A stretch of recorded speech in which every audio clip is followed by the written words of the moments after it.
Officials with HEB have increased its list of products they are limiting in order to make sure there is enough supply for all customers. The grocery store chain is putting a limit on the amount of certain products. And here's the complete list on your screen and the amount allowed per transaction.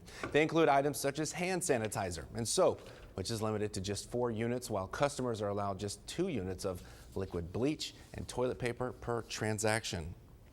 Remember, there have been no confirmed cases of COVID-19 in the Coastal Bend. We continue to share facts with you and not fear.